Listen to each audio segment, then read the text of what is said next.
Welcome to this video detailing the assorted glucose sensors available today. We'll discuss the existing sensor types and their fundamental differences. There are two types of glycemic sensors. 1. Flash glucose monitors, which display your glycemia when you flash or scan it with a reader or your mobile phone. And 2. Continuous glucose monitors that consistently transmit the sensor's glycaemia to a receiver or mobile phone via Bluetooth. 1. Flash glucose monitors. Despite being the only type of flash glucose monitor, the Freestyle Libre sensor is the most commonly used, largely due to its affordability. The widely used Freestyle Libre 2 also includes adjustable high and low alarms.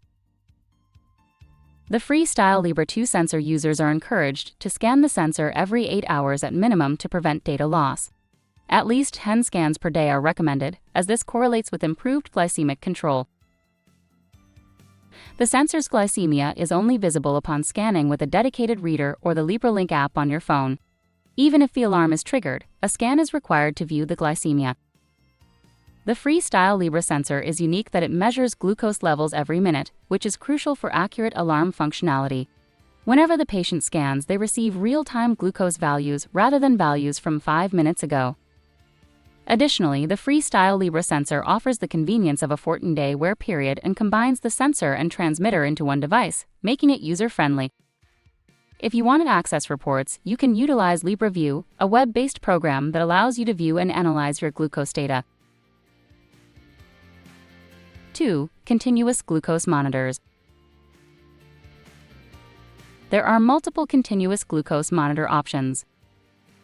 The Dexcom G6 is the most used, providing a plethora of alarm settings and customization options. It is on the pricier side, leading to less frequent usage due to less reimbursement. However, it is the most commonly used in most closed-loop systems. The sensor can be worn for 10 days, and the transmitter has to be reused for 3 months. The Dexcom One, although similar to the Dexcom G6, does not support connection to an insulin pump or the Dexcom Share Cloud, thus limiting its use in commercial closed-loop systems and remote monitoring. Furthermore, the Dexcom One app does not provide the ability for users to enter insulin data or perform calibrations. However, it is worth noting that Dexcom has plans to reintroduce the sharing function and optional calibration feature for the Dexcom One in the near future. The Dexcom G7, successor to the Dexcom G6, functions as a combined sensor and transmitter. It offers a shorter warm-up time, a delayed high alarm, and a slightly longer duration of 10.5 days. At present, pump integration is not available, but it's planned for 2023 and 2024. The Libre 3, advancing from the Libre 2, serves as a full-fledged continuous glucose monitor, negating the need for scanning the sensor. Its commercial availability is currently limited, but plans for broader distribution are set for 2023. The Guardian sensors, developed by Medtronic, last for 7 days and the transmitter is reusable for a year. The Guardian 3 sensor typically requires 2 daily finger pricks for calibration, although 3 are recommended to minimize potential disruptions at inconvenient times. On the other hand, the Guardian 4 sensor only requires a finger prick for initiating the auto mode of the connected insulin pump.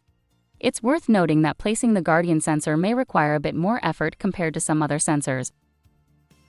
Other lesser-known sensors include the Glucomonday CGM, Medtrum's TouchFair Nano CGM, Glenovo i3, AI Dex, and Anytime. There's also an implantable sensor available, the Eversense, which stays under the skin for 6 months. However, it does need an external transmitter and once to twice daily finger pricking for calibration. More than 100 invasive and non-invasive sensors are currently under development. A complete list with key specifications for each sensor can be found on the Diabetotech website. 3. Do's and don'ts. When considering which sensor to use, several key aspects should be taken into account. It is important to always check the availability of sensors in your country and understand the reimbursement options and financial implications. Without reimbursement, the cost of sensors can be quite high. Pay attention to the age restrictions associated with each sensor. Some are approved for use in adults only, while others can also be used in children of certain ages. However, if the benefits significantly outweigh the risks, these sensors are occasionally used off-label in younger children with diabetes. If you're considering a closed-loop insulin delivery system, make sure the sensor you choose is compatible with the system you're interested in. If you're allergic or become allergic to the adhesive used in a sensor's patch, you may need to switch to a different brand. Alarm settings. All sensors come with adjustable high and low alarms. It's strongly recommended to activate the low alarm, typically set at 70 mg per deciliter or 3.9 mmol per liter, or 60 mg per deciliter or 3.5 mmol per liter for pregnant women. To avoid alarm fatigue, the high alarm is usually deactivated initially but can be adjusted gradually based on your needs. Some sensors offer advanced alarm features such as predictive alarms, snooze functions, and customizable alarm tones. However, it's vital to only set alarms that will prompt you to take action, otherwise you risk becoming desensitized to them over time. Data sharing options. While not all sensors provide data sharing capabilities, most of them do allow users to share their sensor data with family and caregivers. This feature holds significant value in various life situations. For parents and guardians, it offers reassurance and peace of mind, especially in classroom settings, as they can stay connected and informed while granting young adults their desired independence. Moreover, data sharing acts as a crucial safety net for individuals living alone or working in demanding environments, providing an extra layer of security.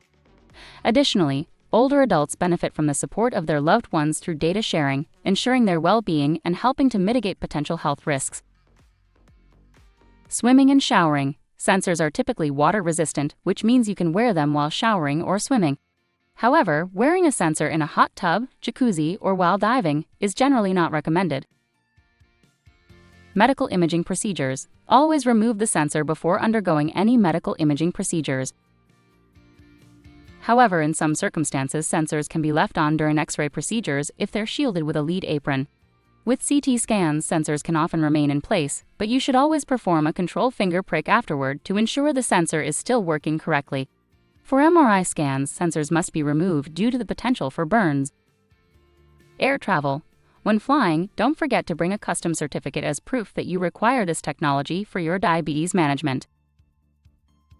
For airport security screenings, it's generally recommended to avoid wearing the sensors under full-body scanners and to request an alternative type of screening instead.